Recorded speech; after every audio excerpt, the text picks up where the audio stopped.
আপনারা জানেন যে ডিবিডিএমপি বেশ কিছুদিন যাবৎ আন্তঃজেলা ডাকাত দলের উপর বিশেষ অভিযান পরিচালনা করে আসছে।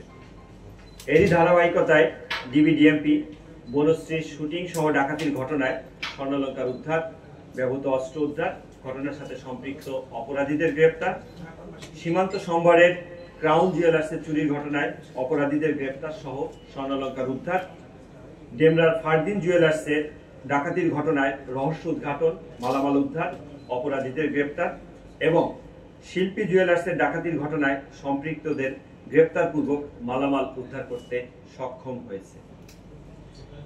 জানুয়ারি 2025 হতে অদ্যাবধি পর্যন্ত ডিবি ডাকাত চক্রের মোট 87 জন সদস্যকে গ্রেপ্তার করে আইনের আওতায় এনেছে। ফলে ঢাকা মহানগর এবং পার্শ্ববর্তী এলাকার ডাকাতি বহুলাংশে নিয়ন্ত্রণে এসেছে। এ ধরনের কার্যক্রম করতে গিয়ে সারা বাংলাদেশে আমরা বেশ কয়েকটি বিশেষ ধরনের ডাকাত চক্রের সন্ধান পেয়েছি, যাদের মূল লক্ষ্য হচ্ছে স্বর্ণের দোকান ডাকাতি করা।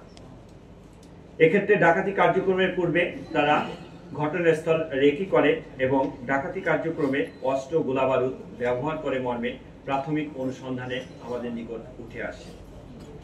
ফলে সমগ্র বাংলাদেশে এ ধরনের আন্তঃজেলা ডাকাত দলের সদস্যদের গতিবিধির উপর আমরা বিশেষ নজরদারি রাখি এবং গোয়েন্দা নজরদারি পূর্বাপেক্ষা আমরা অধিকতর বৃদ্ধি করি।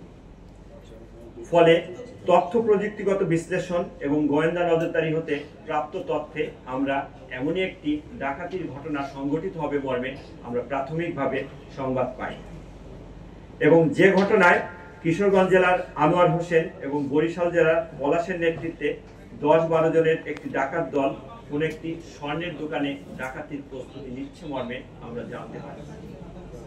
এ তথ্যের ভিত্তিতে ডিবিডিএমপির একটি আভিযানিক দল গত 10 মে 2025 তারিখ রাত অনুমান 1:30 ঘটিকায় যাত্রাবাড়ি থানাধীন ধনিয়া কলেজের সামনে একটি বিশেষ অভিযান পরিচালনা করে।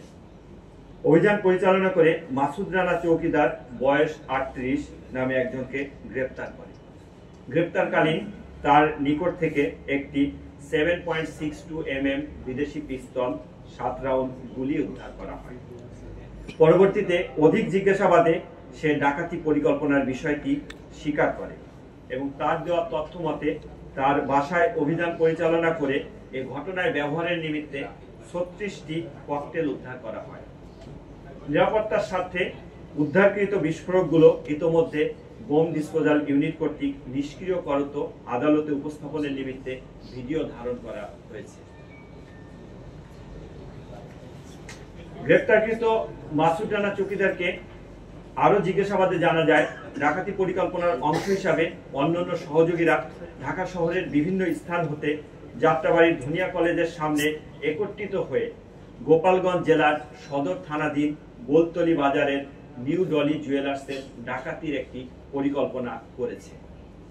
অন্যান্য ডাকাতদের গ্রেপ্তারের লক্ষ্যে আভিযানিক দল ধৃত মাসুদ চৌকিদার সহ ধনিয়া কলেজের সামনে অপেক্ষা করার এক পর্যায়ে সকাল অনুমান 10 ঘটিকার দিকে একটি প্রাইভেট কার ও একটি হায়েস মাইক্রোবাস যোগে ডাকাত দলের সদস্যরা উপস্থিত হয়। আভিযানিক দল তাৎক্ষণিক অভিযান পরিচালনা করে শাকিল, মামুন, মোহাম্মদ রাব্বি এবং আসাদ মিয়া নামক 4 জনকে গ্রেপ্তার করে 2টি গাড়ি জব্দ করে। পরবর্তীতে প্রাপ্ত তথ্যের ভিত্তিতে পরিচালিত অভিযানে ডাকাতি ঘটনার মূল পরিকল্পনাকারী মোহাম্মদ পলাশ শেখ 37 বছর বয়স এবং আনোয়ার হোসেন 44 বছর বয়সকে ধোলাইপাড় এলাকা থেকে গ্রেপ্তার করা হয়।